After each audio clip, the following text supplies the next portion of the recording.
उसमें भी enzymes form होते हैं। एंजाइम्स कई रेस्पिरेशन प्रोसेस को भी एंजाइम कैटालाइज करते हैं। तो टेम्परेचर 45 डिग्री सेल्सियस तक बढ़ता है तो फिर रेस्पिरेशन की रेट भी बढ़ती है। ऑप्टिमम टेम्परेचर होता है 20 से 25 डिग्री सेल्सियस। इस तरह से आप समझ गए होंगे। ऑक्सीजन कंसंट्रेशन, तो ऑक्सीजन कंसंट्रेशन जो होती है, oxygen concentration is also effect respiration पर प्रभाव डालती है। एनारोबिक ऑक्सीजन की कंसंट्रेशन अगर बढ़ती है तो एनारोबिक रेस्पिरेशन जो होता है वो समाप्त हो जाता है। इसे पाश्चर इफेक्ट कहते हैं। तो ऑक्सीजन कंसंट्रेशन बढ़ने पर क्या होता है बेटा, ऑक्सीजन की कंसंट्रेशन बढ़ जाती है तो एनारोबिक रेस्पिरेशन समाप्त हो जाता है। जिस ऑक्सीजन की कंसंट्रेशन पर एनारोबिक रेस्पिरेशन समाप्त होता है उस ऑक्सीजन की कंसंट्रेशन को कहा जाता है उस ऑक्सीजन कंसंट्रेशन के पॉइंट को कहा जाता है एक्सटिंक्शन पॉइंट। और जिस ऑक्सीजन की कंसंट्रेशन पर एनारोबिक रेस्पिरेशन और एरोबिक रेस्पिरेशन साथ साथ चलते हैं उसे कहते हैं ट्रांजिशन पॉइंट। इस तरह से ऑक्सीजन कंसंट्रेशन प्रभावित करती है। CO2 कंसंट्रेशन, आप सुन लें ध्यान से। CO2 की कंसंट्रेशन अगर बढ़ती है तो रेस्पिरेशन की रेट बढ़ जाती है क्योंकि स्टोमेटा क्लोज हो जाते हैं। मिनरल्स, अगर मिनरल्स का एब्जॉर्प्शन बढ़ता है तो रेस्पिरेशन की रेट बढ़ती है।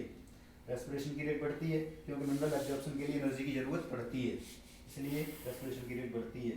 हार्मोन्स, हार्मोन्स जानते हैं, जैसे आप ऑक्सिन है, gibberellin, auxin, gibberellin, cytokinin, auxin, gibberellin, cytokinin,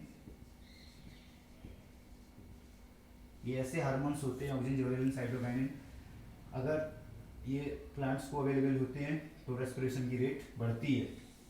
लेकिन ध्यान से सुन लें, जो फ्रूट्स होते हैं और सेनेसेंट लीफ होती हैं, जड़ता की ओर जा रही पत्तियां होती हैं, उनमें रेस्पिरेशन की रेट बढ़ती है लेकिन कुछ समय बाद कम हो जाती है।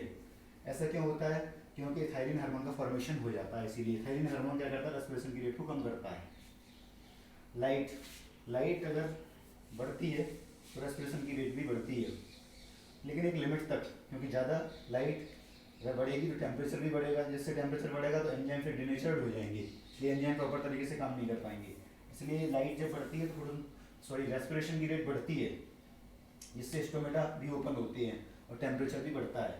इस कारण लाइट के बढ़ने पर रेस्पिरेशन की रेट भी बढ़ती है। इंजर्ड पार्ट में जो रेस्पिरेशन की इंजर्ड पार्ट जो होते हैं उनमें रेस्पिरेशन की रेट हाई होती है, जबकि दूसरे पार्ट की तुलना में एज, मतलब प्लांट्स के जो यंग पार्ट होते हैं या मेरिस्टेमेटिक टिश्यूज जो होते हैं उनमें रेस्पिरेशन की रेट हाई होती है ओल्डर पार्ट की तुलना में। इस तरह से आपको फैक्टर्स के बारे में बताया गया जो रेस्पिरेशन को प्रभावित करते हैं। टेम्परेचर में सुन लें, कुछ अंडरग्राउंड क्रॉप प्लांट्स होते हैं जो मतलब ज़मीन के अंदर उगाए जाते हैं, जैसे पोटैटो, तो उनके लिए लो टेम्परेचर की जरूरत पड़ती है, वो एक लो टेम्परेचर पर ग्रो होते हैं। और ऐसे एरिया में उनकी क्रॉप अच्छी होती है जहाँ पर लो टेम्परेचर पूरे साल रहता है। जैसे आपने सुना होगा central potato research institute Kufri Shimla में लोकेटेड है, जो जहाँ पर पोटैटो की डिफरेंट नई वैरायटी डेवलप की जाती हैं।